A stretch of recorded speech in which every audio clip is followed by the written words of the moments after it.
I'm Brent Maddock, and I'm co-writer and co-producer of Tremors. Did you always want to tell stories when you were a young lad, from an early age? Yeah, I realized well into my middle years, it suddenly hit me one day that when you're trying to figure out why you're doing what you're doing in your life, how you ended up there, and it just hit me. One of the things I did as a kid was I did puppet shows in the neighborhood for kids' birthday parties. I had a little suitcase with my hand puppets in it, not marionettes, hand puppets, so I could have two characters at once interacting, and a little stage I made. And I think I charged as much as $5 to entertain the kids. And I realized, yeah, I mean, there was something in me that wanted to show off, be funny, and tell stories. So there it was, and then it sort of lay dormant until somewhere in high school, as movie cameras changed from 8mm to Super 8mm, and my dad suddenly went from the wind-up Kodak 8mm to the battery-powered, to the battery-powered Super 8, I ran off with this 8mm camera and started making movies, just figuring out, shooting in the order of the story, the way you all start out, and made movies, usually with my little brothers being forced to play various characters, things like that. And then by the time I went away to university, I was grabbing anybody's 16mm camera they had and making up movies and shooting those with my friends. And what were the movies about? Well, those were just comedies. They all had a comedic thing, you know, and one was a girl brings her new boyfriend home to meet dad, and they have dinner. Now, there's no sound. This is 16mm without sound. So it's all hugely visual and overacted. And basically, it's sort of a short, Chaplin-like, Keaton-like little comedy short. That would be one. And, you know, I did a few more. I started realizing that I could get various professors to give me credit for making a movie in place of writing a paper. So I did a number of those to get through college. And when I graduated from undergraduate school, I was having an English degree. I had no idea what I was going to do with my life, even though I had a bachelor's degree in English, and so decided to apply to film school for grad school, and that's what I did, and came out to LA for that. I want to ask you, who were your biggest influences when you were growing up, the kind of movies that you were watching? Well, I think pretty much what everybody was watching and loving and all that stuff. Obviously, Westerns, you know, cowboy movies, that was a big influence. I loved cartoons, like every kid. You know, I was just absolutely loved cartoons. I feel a little bit ashamed. I think back to when I was 3 and 4 and 5. Even at that age, you're such an easy audience. You loved even really bad stuff that just wasn't funny, but it made you laugh. And so, yeah, cartoons. Rather quickly realized that the Looney Tunes were, for me, the best. Those were the funniest. And so I love those particularly.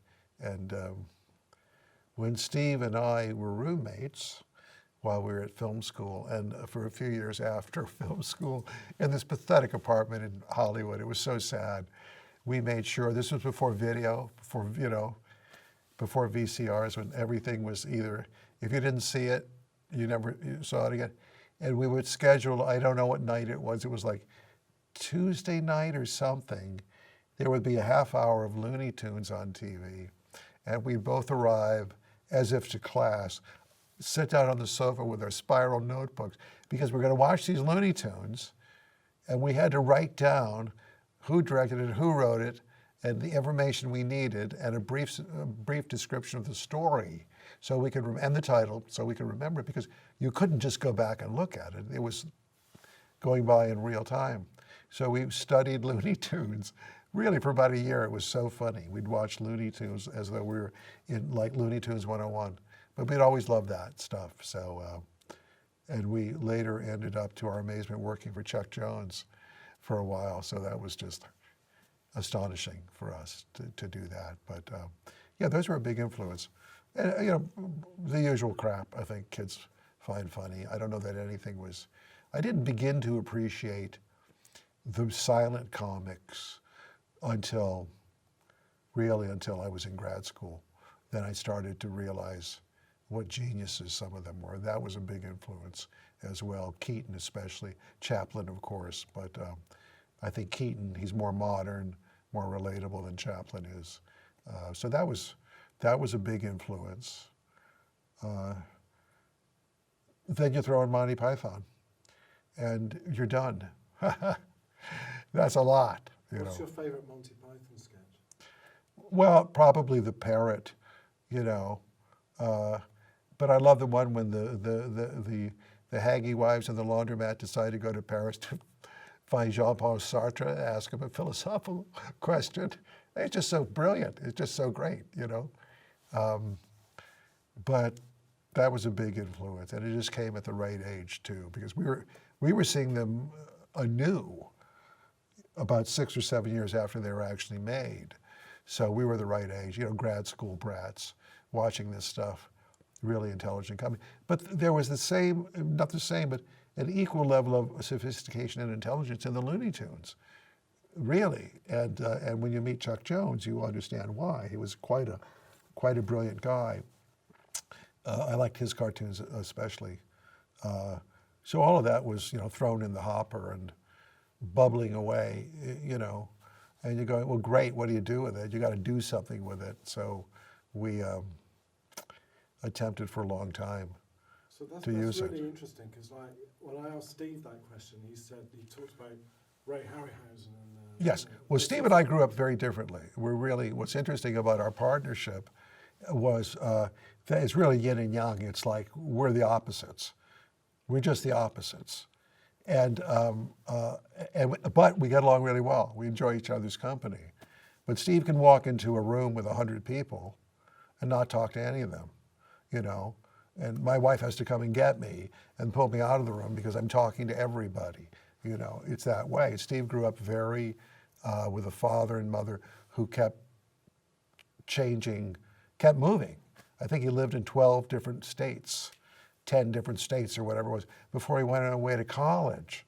He was the only white kid on the North Shore of Maui in 1960, the only white kid in that school, And so he developed a life where he would sit in his backyard and play by himself. And he came up, once he saw these monster movies, Ray Harryhausen, et cetera, he began to realize, he can do his own versions of those, and took that very, very seriously. But he was very much that way. This is why he lives in the desert with his wife, and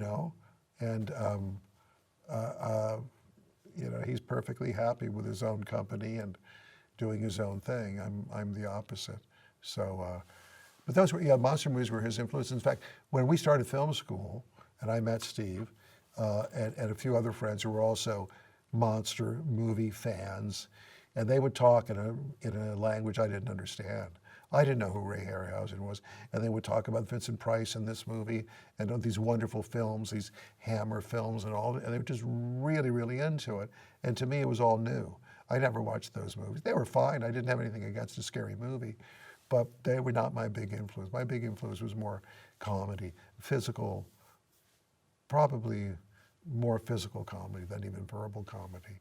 So, not that Steve doesn't appreciate comedy, because he's really, really into it as well, and understands a lot about it. But so those were the two things.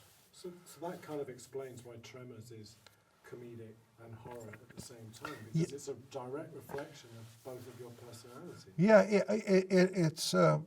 Yeah, that's probably pretty close to what it is. There was when you've heard the story of how Steve came up with the idea for the movie, and that little scrap of paper There was, and we started, obviously, as a writer, you go, what do we need? We need people isolated so that they can't call the police and get help because there's no story. You know, we need a group of people because some of them will have to die. It's like those people in Star Trek. You know that guy's going to die because you've never seen him before. But you needed that. There's certain things you needed. And when we so we came up with this little town in the desert, this town that gets isolated. And, but the question then is, well, what is it? Is it a drama? Is it a tragedy? Is it a comedy? Well, do we want it to be scary? And you have to constantly remind yourself of those, ask yourself those questions. So what we did, we wrote a number of drafts of this. And we had, I think, an important moment, which was looking at the script and going, it's pretty funny. There's some really funny gags, some funny stuff. And we wondered, is that going to make you take the creatures less seriously? Are they going to be less of a scare? Because nobody's taking them really seriously. And we thought, yes, probably. We're not going to take that chance. So we went through and did something that we rarely do with the script. We made it less funny and took out a lot of jokes and a lot of sequences that would have been wonderful visually, but would have been, you would have enjoyed them in a comedic way.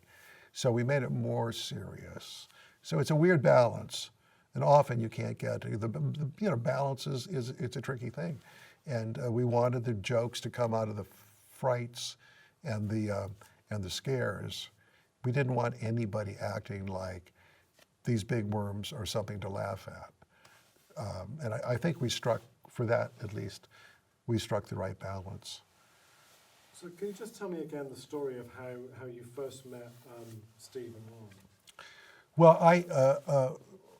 I drove out to LA to go to USC film school as a grad student, and Steve had done the same. He'd gotten out of the Army after 2 years in the Army, and then came out to LA, and we both started in the middle of the year, so we were starting in the same semester.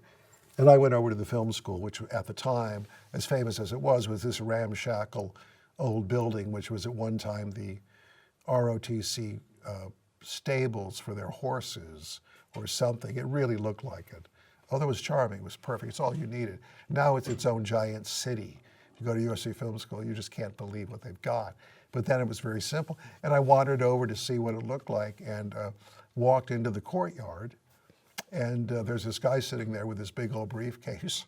And I went over and introduced myself, and it was Steve. It was like I just drove to LA, walked in, and met my writing partner. It was just like, I thought, well, if I'd known that, it's like, all right, I don't need to go to film school. We'll just start working. But, and we hit it off really well, you know, even though he's mostly a monster movie guy and all that stuff, but we found enough in common. And we eventually, and then I was in some of his student films. You know, we helped each other out with our, you know, the films they assigned us to make that first semester. And we started working together more and more, then eventually became roommates and continued it throughout grad school and afterwards as well. And when you both sat down to write Tremors, how does it work when you're co-writing with somebody else? Can you sort of paint a picture of that process? Is there somebody at the typewriter, somebody pacing around, or were you in separate rooms, separate? It's well, it can be anything. We and everybody's of course different. There was the funny story, Billy Wilder working with Raymond Chandler on Double Indemnity. They couldn't stand each other, and they were in the same office. And Raymond Chandler, of course, when he worked, smoked a pipe. So Billy Wilder made him sit in the bathroom with the door shut, and they would shout at each other through the bathroom door. It was just great, you know, because they wrote a great movie, so it's worth all the pain and suffering. But when we started out, when Steve was still in LA before he went off to Arizona, we would sit in the same room all day together, and he tended to write stuff down because he can touch type, something I cannot do. I have to look at the keys, and I go very slowly. So he would write everything down, and we would just talk. We would talk. And there's, you know, various phases. One thing is you're just throwing stuff around, throwing ideas around, searching for anything that will stick to anything else. And And then you begin outlining, and we always outline laboriously before we start to actually write the script. We think it's a waste of time to be writing scenes when you don't know where you're going. Although other writers say you should do that. So everybody has a different approach. But yeah, we would sit there and talk and then work out an outline in order, page after page. Oh, well, let's move this here. Oh, that's no good. We don't need that. But what if he did this instead of that? And that goes on forever until you feel like, oh, we've got an outline for a movie. And then we can start talking about, well, then you can really start to write the scenes, you know, interior, wherever, day, so-and-so walks in the room and slips on the sofa, over the sofa and falls down and whatever. You know, then you're writing scenes, but at least you know you need them. You know, they're part of the story. So that's how we would do it. We did it pretty harmoniously. A lot of writers get really frustrated with each other, and it's hard because it's a difficult thing to be presenting ideas constantly that are, then you have to defend them and fight for them. It's easier to write on your own. You don't have to defend them. It's your idea, you put it in. It's more fun, I suppose. But if you're working with somebody who can challenge your thinking, you actually end up saving a lot of time. You just don't go down blind alleys, spend 3 weeks on taking the story in this direction when you realize, oh, it doesn't work. What a waste of time. I mean, you want a partner, go, whoa, don't even go there. Because this is what's, oh, okay, I see where that's going.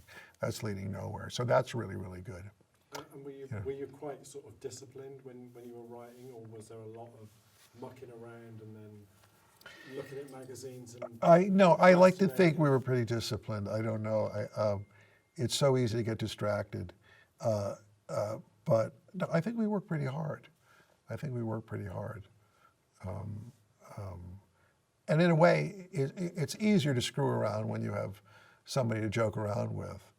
But it's also harder because you have to be there on time, can't wander in a half hour late, you know, and if they want to work, well, then you want to work. You don't want to let them down. So I think that was helpful, you know. In the script for Tremors, did you originate or have any thoughts in mind about the origins or the backstories of the Graboids?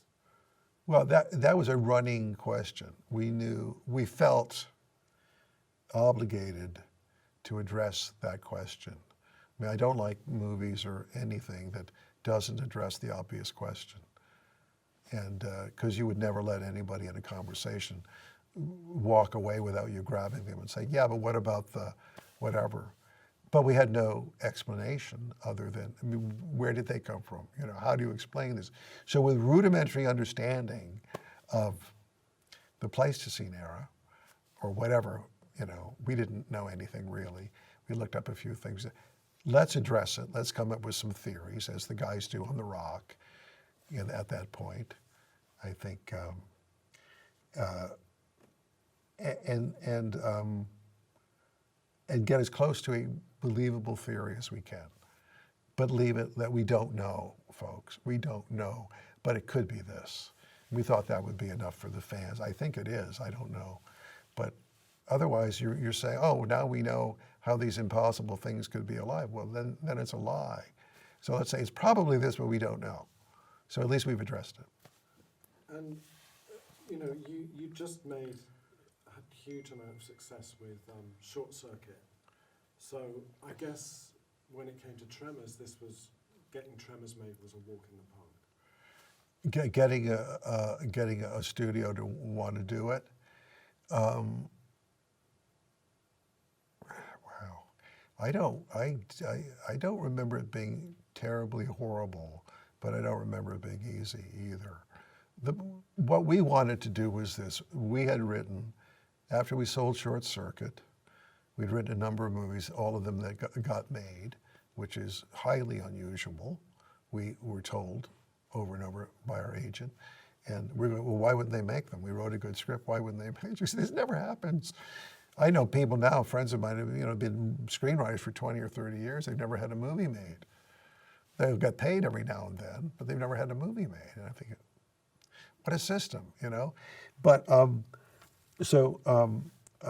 we'd done Short Circuit, that did well. and we've written a number of other movies that were made. And every film, though, because we were filmmakers before this, we'd made a lot of movies, shorts. And not that they were all brilliant, but some of them were pretty good.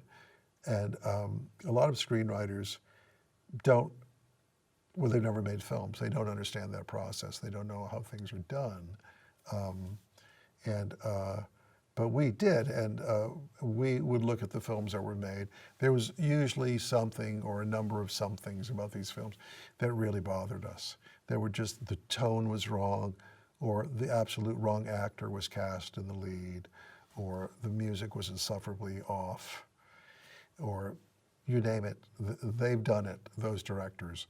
And you just think the amount of money they paid you is not enough to make you not want to kill yourself. Because here's this movie that will live forever, right? And your name's on it, and it's all wrong, or it doesn't represent you. So our agent, Nancy Roberts, got tired of hearing us complain. She said, you have to write a script on spec, the way you wrote Short Circuit, turn down some jobs, which we did, a lot of big jobs that were going to pay us big money, say, no thanks, we're going to go off and write our own movie. And just so we owned it, and we could then take it to studios and see if they wanted to buy it and make it, we wanted to produce it. And we wanted our friend Ron, who'd never done a theatrical feature film before, although who was a good filmmaker, to direct it. So first-time director. That made it difficult, but we finally, Universal, Tom Pollock at Universal, who was the head of production, finally went for the idea. And I think they did something in the contract where if Ron was a screw up, they could fire him after the first week or something like that and put somebody else in there. Well, that wasn't the case. So. Yeah, he said that earlier. He said he was just, I've got to get through the first 2 weeks. I've got to get through the 2 weeks, yeah. It's so. They did send up the guy from Universal to snoop around. He wasn't snooping, he was a nice guy. Art Brewer, really good guy. He was one of those film guys, knows everything about film production. The Teamster's screwing you, or somebody's doing something wrong, you're raking off some money, and why are you parking the vehicles there? It's a longer walk to the set. You're losing 10 minutes of sunlight a day. Great guy. So he came up, and I noticed him kind of not sneaking around, but I didn't know who the guy was. And he's looking around, and we're shooting in the middle of the desert, and which Ron and Steve and I had done for 10 years prior to that, doing educational films and stuff. So it was going, it was working. And so he finally said to us, you guys are fine, don't worry, I'm going back to going back to LA. So we were off the hook. That was nice. But yeah, they were understandably worried. You don't send a first-time director out without making sure that, he knows what he's doing, because it's a lot of pressure, so. And that was Gail Hurd's role, wasn't it? Yeah, Gail was put on there as executive producer to make sure everything went well. And so that was great. That really took pressure off us, because she was sort of protecting us from whatever might have flown our way.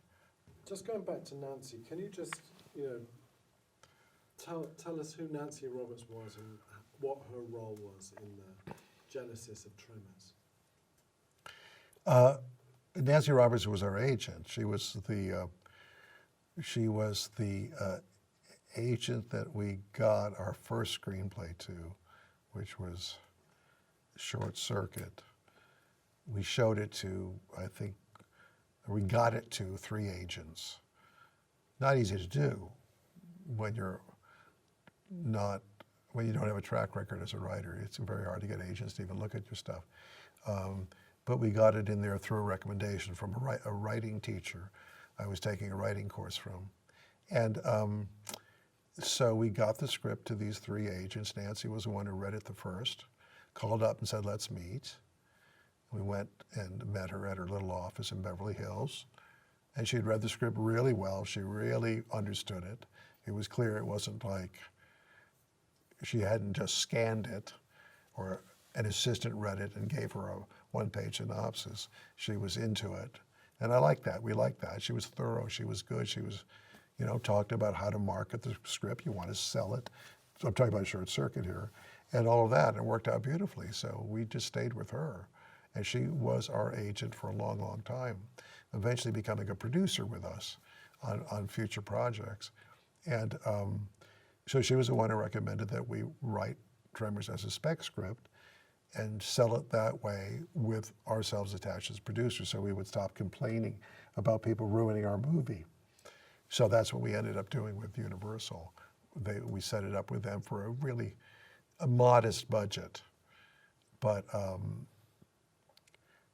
and it worked out fine. I mean, we complain about everything, even things in Tremors, but it's pretty much the film we stand behind and say this pretty much represents what we were thinking.